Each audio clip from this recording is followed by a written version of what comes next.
Добро пожаловать на информационную сессию по теме вакцинации детей и забытых инфекционных заболеваний.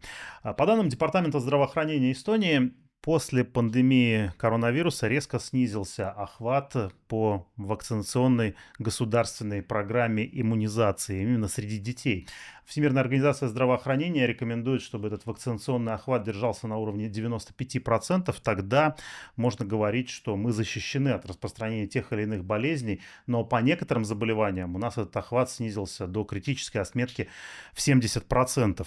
И начало учебного года – это хороший повод для того, чтобы напомнить родителям о необходимости вакцинировать детей, а родителям вместе со своим семейным врачом проверить статус вакцинации ребенка и сделать все необходимые прививки. Да, с одной стороны, в Эстонии очень давно не наблюдалось вспышек инфекционных заболеваний, о которых мы будем сегодня говорить, но мы живем в глобализированном мире, и по большому счету эти болезни находятся от нас на расстоянии всего одного авиаперелета. Ну, не надо ходить далеко за примером. На прошлой неделе мы узнали, что в соседней Латвии произошла вспышка дифтерии. Несколько человек оказались в больнице, и, к сожалению, для одного ребенка это даже закончилось летальным исходом. Так что предупреждение это и для нас. Существует реальный риск завоза и распространения дифтерии, а также и других инфекционных заболеваний. Ведь люди путешествуют, а вакцинационный охват, как мы уже говорили, у нас достаточно низкий, к сожалению. И в наибольшей опасности у нас находится сейчас порядка 25 тысяч детей, которые вовремя не получили прививки. Эксперты считают, что во время пандемии многие не сделали этого своевременно, потому что доступ к медицинской помощи был затруднен из-за угрозы заражения. Ну а также среди родителей есть те, кто хочет получить больше информации о вакцинах, вакцинации, инфекционных заболеваниях. Для этого мы сегодня здесь. В прямом эфире задавать вопросы нельзя, но мы собирали вопросы от заинтересованных родителей до 12 сентября. И сегодня во время этой информационной сессии по возможности постараемся все их озвучить. С нами сегодня семейный врач доктор Алина Тереп, главный специалист отдела инфекционных заболеваний Департамента здоровья Ирина Филиппова и инфекционист из ИДА Таллинской центральной больницы доктор Алексей Неловков. Здравствуйте. Здравствуйте. Добрый день. И первый вопрос, Ирина, к вам. Вот сегодня мы говорим о вакцинации теми вакцинами, которые включены в государственную программу иммунизации. Поясните, что это такое, как она формируется, потому что, опять же, есть расхожее мнение, что вот эту программу когда-то придумали, раз и навсегда выбили в камни, и она не меняется с годами. Государственная программа иммунизации – это перечень вакцин, которые покупаются из государственного бюджета и предлагаются определенным группам населения по определенной схеме. Государственная программа иммунизации возникла давно, после Второй мировой войны, и первая вакцина, которая была включена в государственную программу иммунизации, это была вакцина от дифтерии. Более старая вакцина, вакцина от туберкулеза, использовалась для вакцинации населения в начале прошлого века, и она тоже вошла в государственную программу иммунизации. И таким образом вакцины присоединялись к государственной программе по мере того, как они создавались, и по мере того, как надо было бороться с инфекционными заболеваниями. Сейчас государственная программа иммунизации предлагает детям вакцинацию от 14 болезней. Я перечислю эти болезни. Это туберкулез, ротавирусная инфекция, дифтерия, коклюш, полиомиелит, гемофильная инфекция типа Б, вирусный гепатит Б, столбняк, вирус папилломы человека, корь, краснуха, эпидемический паротит, грипп и коронавирусная инфекция. А где у нас сейчас самые большие проблемы? По какому из перечисленных заболеваний у нас самый низкий охват вакцинации? У нас примерно одинаковый охват вакцинации против всех этих заболеваний. И среди детей двухлетнего возраста он составляет примерно 83-84%. Это, конечно, очень маленький охват. Всемирная организация здравоохранения предлагает 95%, тогда население защищено от распространения инфекционных заболеваний. Ну, вот, доктор Алина Тереп, это часть вашей повседневной практики. Вы работаете с детьми, их родителями. Почему не вакцинируют? Вот куда те 12%, которых нам не достает до выполнения рекомендаций Всемирной организации здравоохранения, деваются? Это страх родителей перед побочными эффектами или они недооценивают риски? Но я скажу из личного опыта, что причины для себя делю на две части. Первое — это когда родитель вообще не говорит, почему он не хочет вакцинировать ребенка, говорит, что просто не хотим и не хотим эту тему обсуждать. И вторая история — это родители, которые говорят, что их беспокоит, и там есть какие-то причины, которые граничат с мифами, и какие-то причины, которые можно обсудить и, возможно, заказать дополнительные консультации или что-то по этому поводу делать. Как семейный врач я скажу, что вот эта первая группа самая сложная для работы, потому что если ты не знаешь, что что беспокоит родителей, то очень сложно что-то объяснить или переубедить. Ну, вам удавалось. Вот, как правило, нет. Я бы сказала, что эти люди или эти дети потом вакцинируются по какой-то другой причине. Например, хотят поехать учиться за границу, и нужно предоставлять вакцинационный паспорт, а уже какие-то другие причины. Ну, с другой стороны, у семейного врача, наверное, и так нагрузки хватает, и это не входит в его прямые обязанности. И как раз вот подобные информационные кампании, информационные сессии вроде этой должны способствовать тому, чтобы сознательность населения повышалась. Конечно, мы надеемся на это. Алексей, вы инфекционист, вы хорошо осведомлены об инфекционных заболеваниях, которые распространяются в Эстонии, в соседних с нами странах. Вот если не брать в расчет пандемию коронавируса, которую мы не так давно пережили, а можете вспомнить какие-то крупные или более мелкие вспышки инфекционных заболеваний в Эстонии, в Европе или в мире, которые вас именно как инфекциониста беспокоили? Если мы говорим про Эстонию, то последнее, о чем слышал, это коклюш. Выдавируемо повышена заболеваемость. И недавно общался с коллегами, которые говорят, что диагностируем свежий коклюш у детей, которого мы давно уже не видели. Была проблема взрослых, сейчас уже детей появляется, они не вакцинированы. Если касаемся ближайших стран, то да, это, конечно же, Латвия со своей дифтерией. Мы это отслеживаем уже давно, что свои случаи дифтерии в Латвии уже давно наблюдаются. И сейчас очередной пример просто этому, что все-таки местная, появившаяся в Латвии дифтерия, это не привозная откуда-то из других стран. При том, что там всего о 4 случаях речь идет, это уже серьезный сигнал, да? Ну, сигнал это серьезный, да, и эта страна остается, к сожалению, таким эндемическим брендом. То есть там время от времени встречаются случаи дифтерии, местной дифтерии. Вот. Если мы берем немножко дальше, скажем, берем соседние уже страны Европы больше, то, наверное, скорее всего, нужно говорить о коре. Корь — это, по сути, в общем-то, новая проблема в доковидный период и сейчас в постковидный период. Заболевание, которое какое-то время было забыто, и вдруг появляется снова, и так, что там, допустим, 10, 12, 15 тысяч случаев в год по Европе, плюс там, ну, допустим, за последний год в Европе умерло 13 человек от кори. То есть заболевание, которое, в принципе, можно уже, ну, скажем, забыть, ну, с одной стороны, то есть можно полностью извести на планете. При этом люди продолжают от него умирать, что считается, как бы, на мой взгляд, абсурдом. Вот. И дальше уже можно смотреть, это больше такие уже южные тропические страны. В общем-то, никуда не делась чума, никуда не делась холера. Вот такие старые заболевания, о которых мы смотрели в фильмах, читали в книжках. В общем-то, эти болезни по-прежнему существуют. Единственное, что в самом деле, да, часть из них все-таки лечится на сегодняшний момент, и таких крупных пандемий не возникает.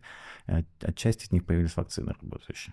Вспышки заболеваний кори в Европе связывали отчасти с большим количеством украинских беженцев, которые хлынули туда после начала полномасштабной войны в феврале 2022 года, потому что в Украине охват вакцинационный был достаточно низкий, в том числе от кори. Это, на ваш взгляд, миф или здесь есть часть правды? Я думаю, часть правды есть, и именно в последние годы. Но если мы берем доковидный период, то мигрантов из Украины не было. И это были свои местные случаи заболеваний. Проблемы были довольно серьезные в Италии, решались тоже на государственном уровне, как решить проблему. И проблема та же самая была, что у нас сейчас в Эстонии.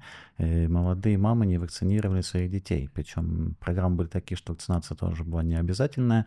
Родители сами принимали решения. В конце концов, привело к тому, что появился контингент невакцинированный. А с инфекциями такая история, что если появляется восприимчивый контингент, начинаются вспышки и начинает заболевание распространяться заново. Вот здесь прозвучала фраза о том, что вакцинация не является обязательной. И вот мы как раз можем перейти к вопросам, которые нам прислали родители. И один из них как раз такого порядка.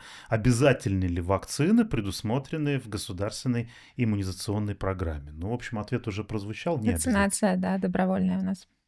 А как вы считаете, можно ли было бы предпринимать какие-то шаги для того, чтобы подталкивать людей? Ну, у нас периодически даже вот на политическом уровне, например, это обсуждается. Были политики, которые выдвигали идеи, чтобы непривитых детей, ну, например, в детский сад не брали.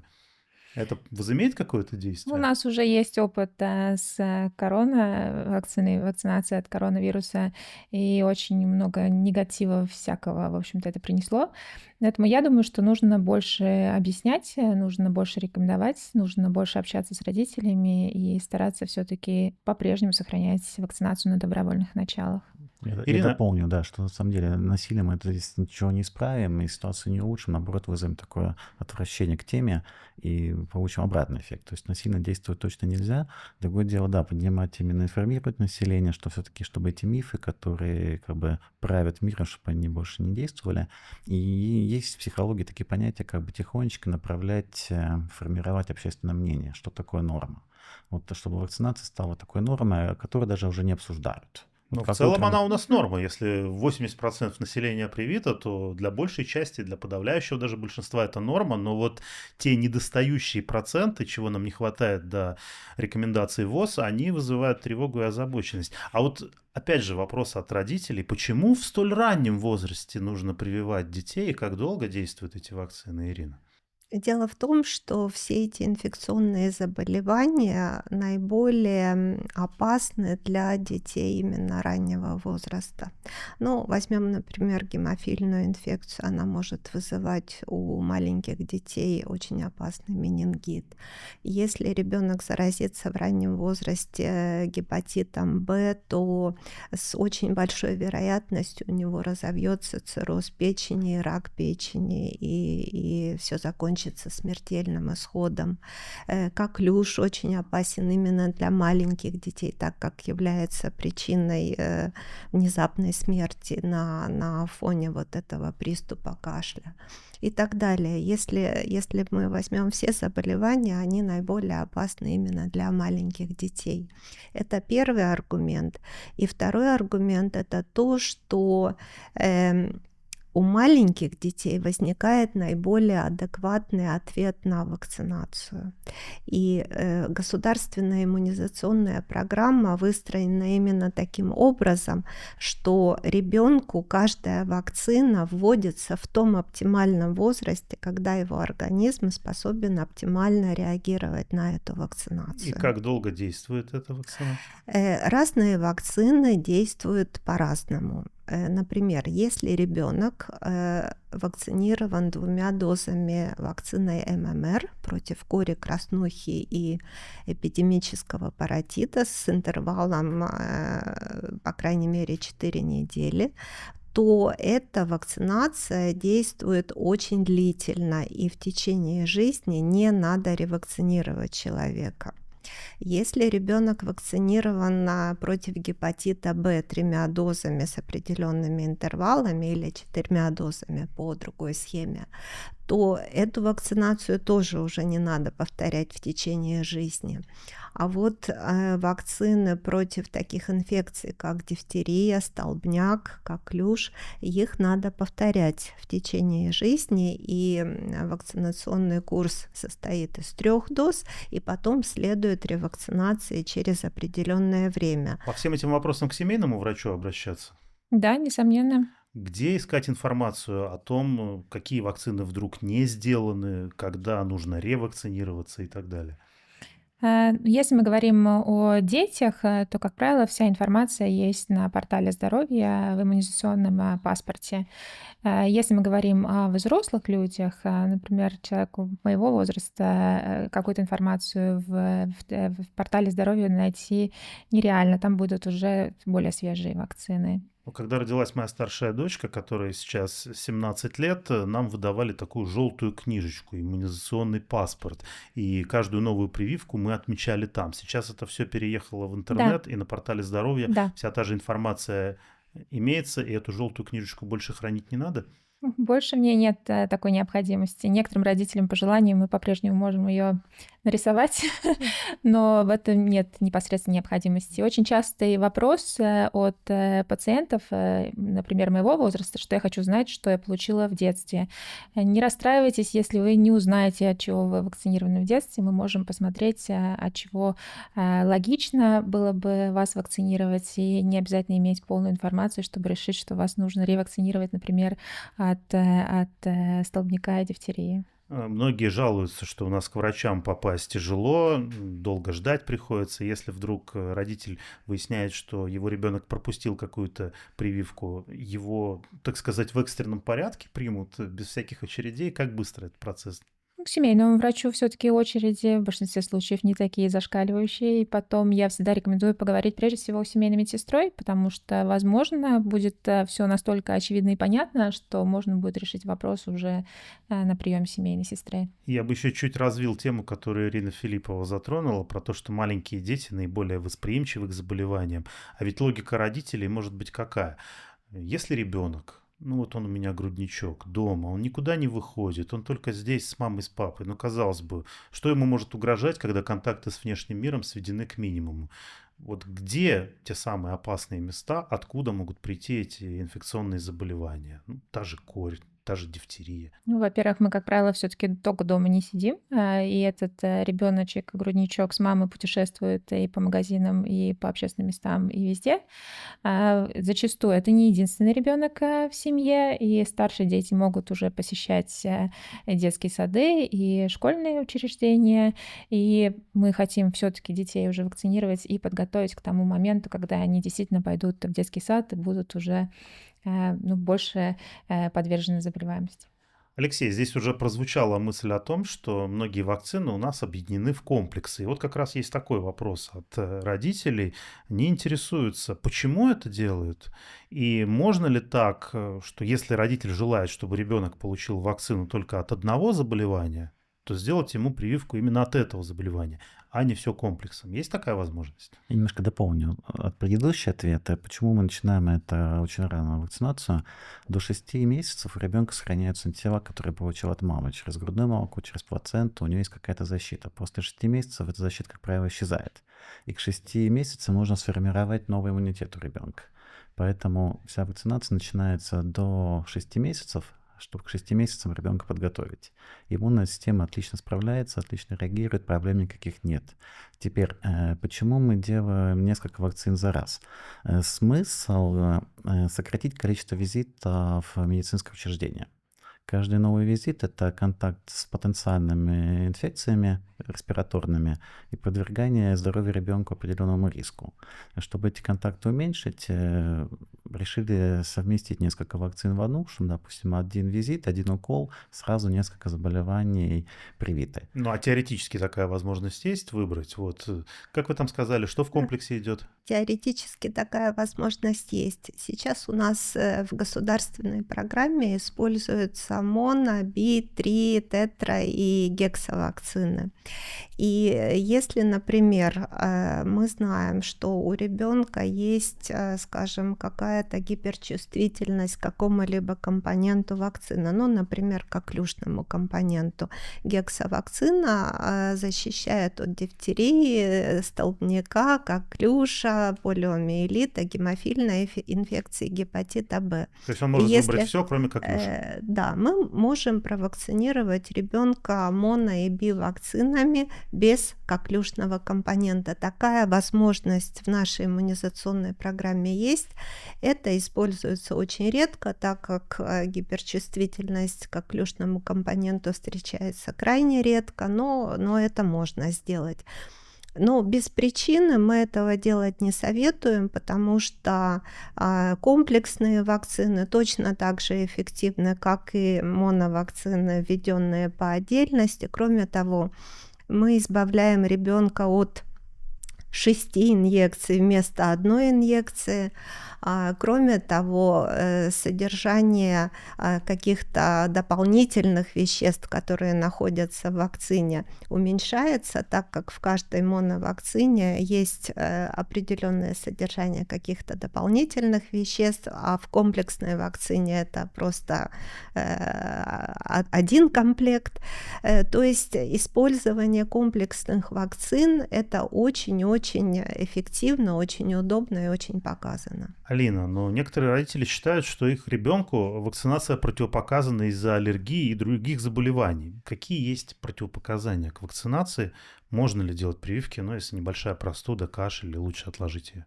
Ну, я скажу так, что при небольшом кашле, небольшой простуде не запрещено делать вакцинацию, но мы, как правило, разговариваем с родителем и зачастую откладываем на какое-то время. Если родитель чувствует себя некомфортно и боится, что может что-то произойти, мы объясняем, что, безусловно, можно, но если вы желаете, то давайте зарегистрируем на следующую неделю. Не абсолютное противопоказание, но идем навстречу. Ну, а аллергии? Аллергия тоже, смотря о чем мы говорим. Чаще всего то, что имеют в виду родители, это, например, у грудничка есть атопический дерматит, который не является противопоказанием к вакцинации. Абсолютным противопоказанием все-таки является анафилактическая реакция, а таких детей очень-очень крайне мало, то есть практически не встречается. Алексей, один из родителей спрашивает вот что.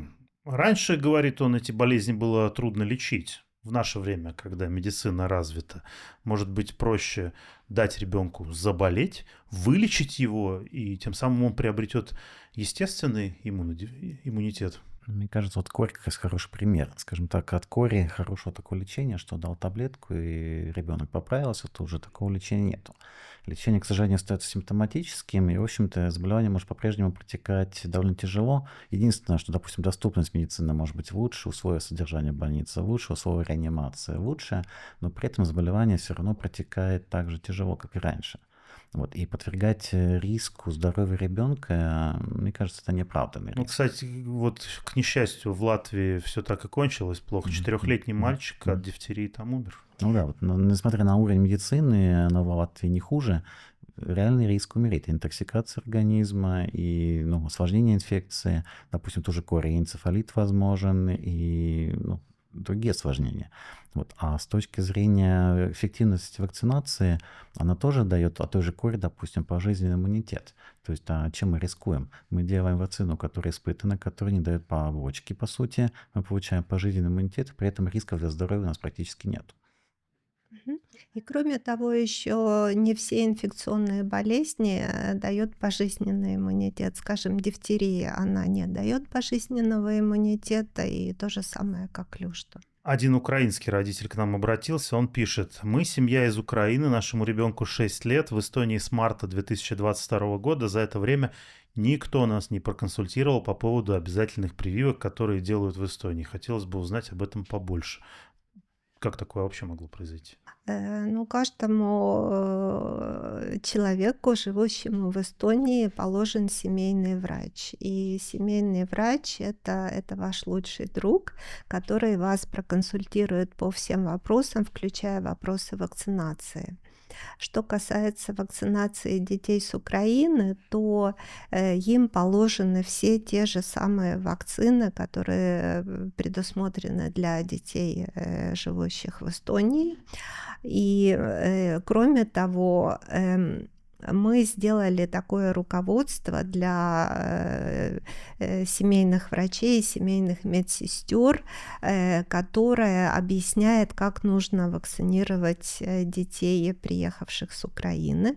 Мы поставили рядом иммунизационную программу Украины и Эстонии и объяснили семейным врачам и медсестрам, как, например, продолжать вакцинацию ребенка, который был провакцинирован на Украине и теперь живет в Эстонии. Получается, что в данном случае, если обратиться к этому вопросу от родителя, просто семейный врач где-то не доработал. Но если на данный момент мне приходит заявление о поступлении в мой список пациентов, то я на самом деле могу не знать, что мы имеем дело с украинскими беженцами.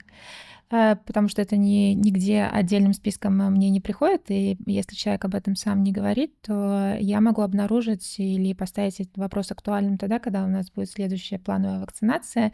А значит, если сейчас ребенку 6, в следующем году он пойдет в школу, мы позовем его на визит перед первым классом, или он сам даст о себе знать, вот там все и откроется. А вот, кстати говоря, об опоздавших. У многих родителей есть такой детский страх, что называется. Они боятся, что их просто отругает врач, если выяснится, что они своему ребенку какие-то прививки вовремя не сделали.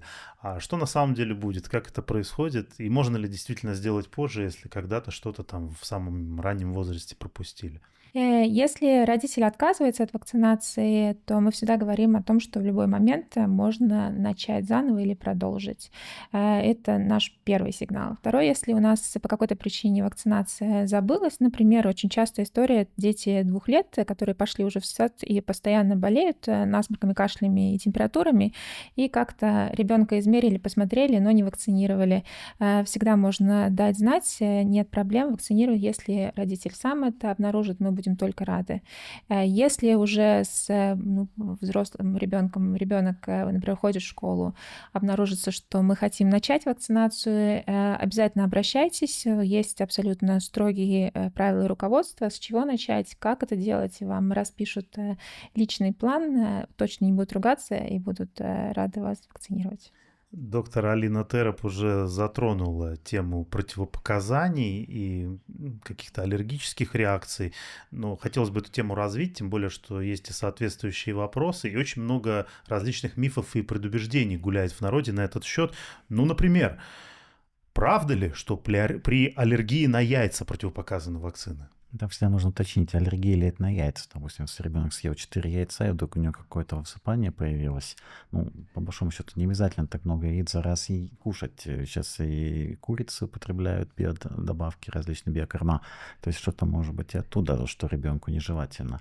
То есть считать норму одно яйцо в день, как бы, может быть, из этого стоит исходить. А вот один родитель говорит, что его ребенок, который получил все вакцины по государственной программе иммунизации, болел чаще и был более плаксивым, чем дети, которые не были вакцинированы. Вот он утверждает, что невакцинированные дети в детском саду не болели теми заболеваниями, против которых защищают вакцины, а вакцинированные дети ими болели. Такое может быть? Ну, чисто теоретически в наше время все возможно, но нельзя каждый отдельный случай воспринимать как общепринятую такую статистику. Если мы посмотрим статистические данные, то вспышки происходят как раз в тех учреждениях, где дети не вакцинированы. Там, где вакцинированные, вспышек, как правило, не происходит. У конкретного ребенка, скажем так, могло не появиться иммунитета на данную вакцину. Такое теоретически возможно. Есть небольшой процент людей, просто генетически на какую-то вакцину не реагирует. А что тогда делать? Их можно вакцинировать еще раз в надежде на то, что отреагирует организм, или это уже безнадежный Можно попытаться случай? еще раз, да, если после повторной вакцинации иммунитет не возникает, значит, есть такое понятие non-responder, то есть конкретный индивид, конкретно там в данном случае ребенок или взрослый на данную конкретную вакцину не реагирует. Он может отлично реагировать на все остальные вакцины, но вот его генетика не позволяет на эту вакцину правильно отреагировать. Это будет говорить о том, что, скорее всего, и заболевание данное будет переносить в более тяжелой форме, и нужно быть в этом отношении особо осторожным. Вот. И опять же, если дети другие не заболели, но, видимо, просто не были экспонированы к возбудителю. Просто им в некоторой степени повезло, но до поры до времени. Вот. Я могу сказать про своего ребенка, он вакцинирован по программе, он получил много других вакцин дополнительно, абсолютно никакой реакции на поведение, отличный социальный ребенок, социально активно даже сказал бы, он с детского сада отлично идет на контакт с детьми, общается, занимается спортом, хорошо учится, участвует в олимпиадах по математике.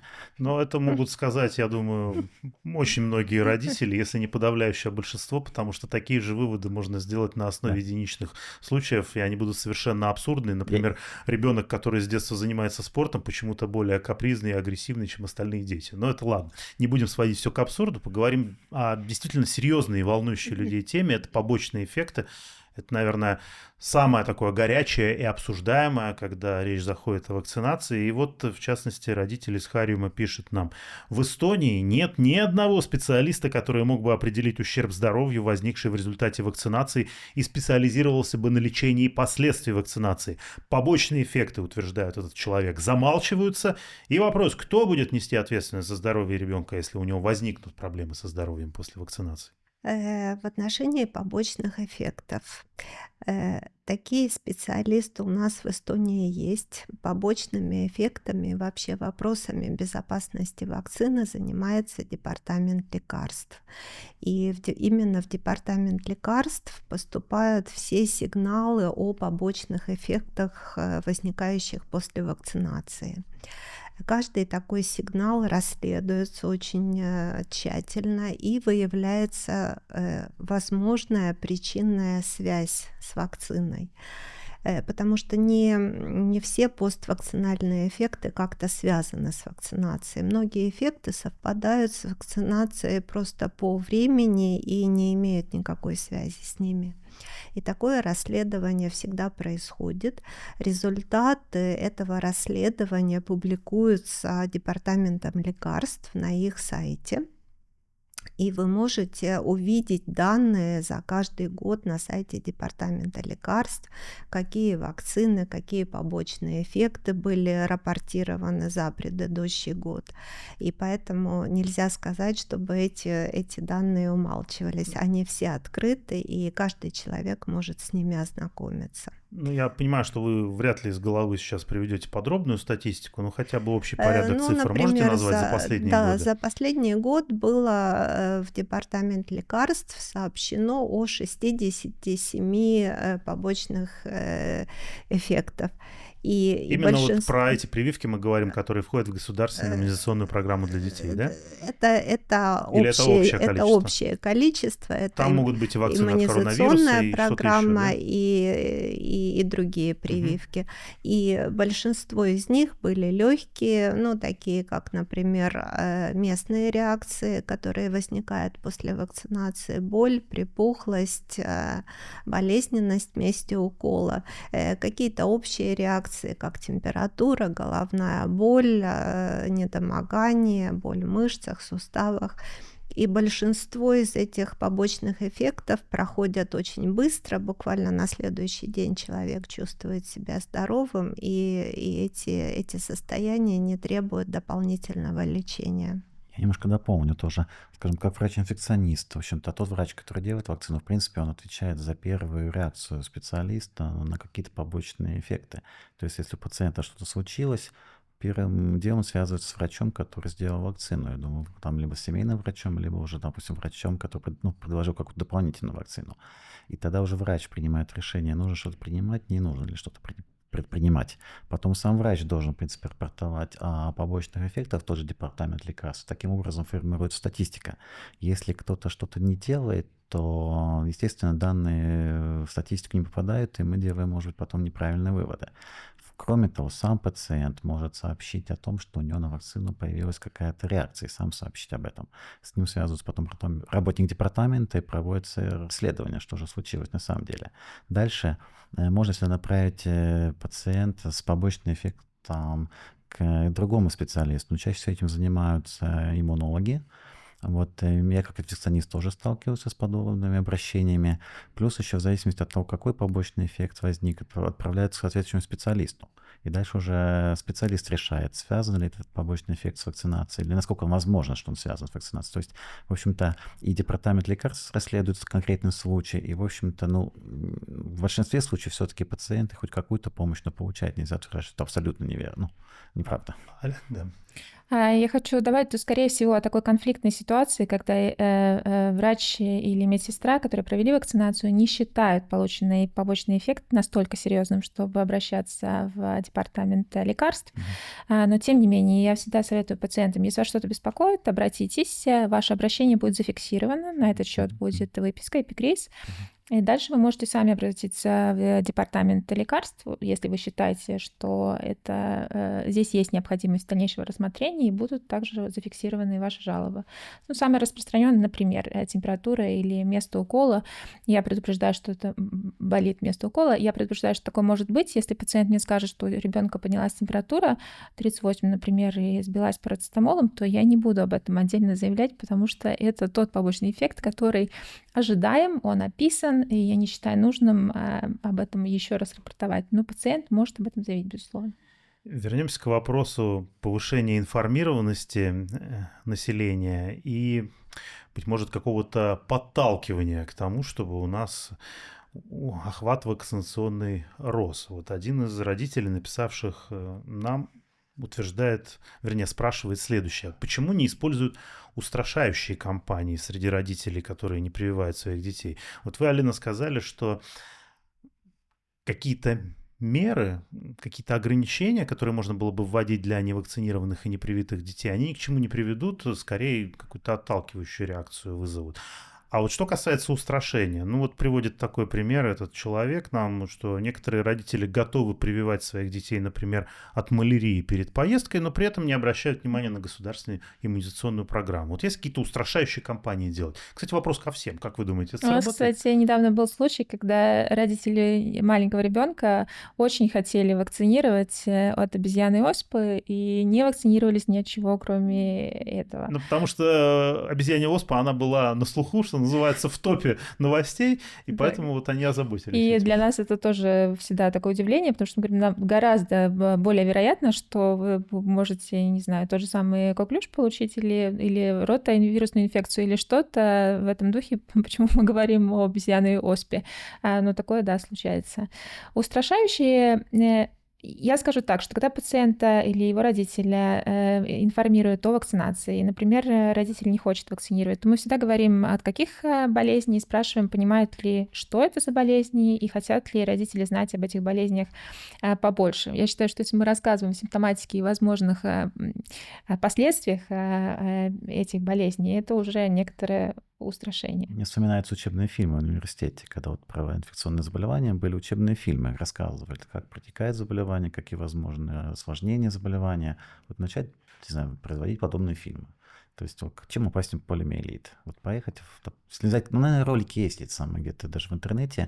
Инвалиды, дети, которые парализованы, не могут после полиомиелита ходить, ну, которые вынуждены потом всю жизнь мучиться, а проблема решалась очень просто, вовремя сделать вакцину. Даже дифтерия, вот тот ребенок, который умер, его не спасти. Если бы он был бы вакцинирован, то, в общем-то, проблем бы не было бы.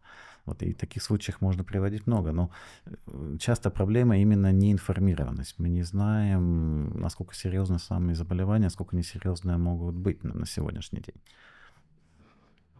Я согласна и с Алиной, и с Алексеем, что, конечно, не нужно запугивать людей, но нужно показывать вещи такими, какие они есть. Если, например, показать родителям ролик ребенка, который задыхается от коклюшного приступа, то я думаю, что большинство родителей решат своих детей вакцинировать. Ну, задумаются об этом, да. Есть один очень узкий и конкретный вопрос про столбняк. Один из родителей пишет: объясните логику вакцинации против этого заболевания. Если я поранился грязным предметом, то в отделении скорой помощи настаивают на вакцинации против столбняка. Ну, очевидно, какой-то был личный опыт у человека. Однако, продолжает он, как известно, вакцина начинает вырабатывать антитела, и эффект проявляется только через 2-3 недели. И если бы я заразился столбняком через рану, то такая вакцинация в отделении скорой помощи не помогла бы, а скорее подвергла бы мою и без того ослабленную иммунную систему еще большему стрессу. Это правда? Тут сразу несколько мифов, можно сказать, потому что вот в вопросе уже несколько неверных утверждений. Во-первых, начнем с того, что мы все вакцинированы от столбняка. Ну, как правило, все. То есть в детстве мы получаем свои 3-4 первые дозы, потом мы благополучно об этом забываем, вот, и мы не помним. Но на самом деле иммунитет и иммунная память от столбняка у нас есть. Задача вот этой очередной дозы немножко напомнить нашей иммунной системе, что мы со столбняком уже сталкивались, и произвести быстренько антитела. Реально это требует 3-5 дней, чтобы у нас снова поднялся уровень антител. Это не 2-3 недели, это вопрос нескольких дней. Теперь сам столбняк. На самом деле мы заражаемся спорами бактерий, мы не заражаемся, как правило, живыми бактериями. Из споры должны образоваться живые бактерии. Бактерии должны начать расти, размножаться и должны начать производить токсин. Токсин должен попасть из места инфицирования, из раны, по нервным окончаниям в спинной мозг. Там он начинает действовать. Только тогда начинается симптоматика столбняка. Все это берет несколько дней. Фактически иммунная система успевает на одну дозу вакцины отреагировать гораздо быстрее, чем успевает развиться само заболевание. И в этом смысл всего этого. Это во-первых. Во-вторых, если огромная рана, очень сильное загрязнение раны, в общем-то, приемный покой обязаны делать также иммуноглобулин, который уже содержит готовые антитела и защищает нас еще лучше. То есть на самом деле это профилактическая и комплексная мера, и она оправданная, она реально работает. То есть не было ни одного случая заражения столбняком у тех, кто получил дозу вакцины.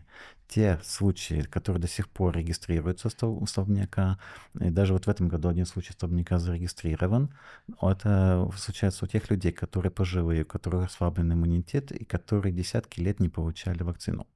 То есть у них в связи с возрастом снижение иммунитета, плюс у них снижение иммунитета на конкретное заболевание. Мы до сих пор говорили в основном о государственной иммунизационной программе. Предлагаю несколько расширить тему нашего разговора. Есть ли какие-то дополнительные вакцины, помимо тех, что входят в эту программу, и в каких случаях стоит их рассматривать?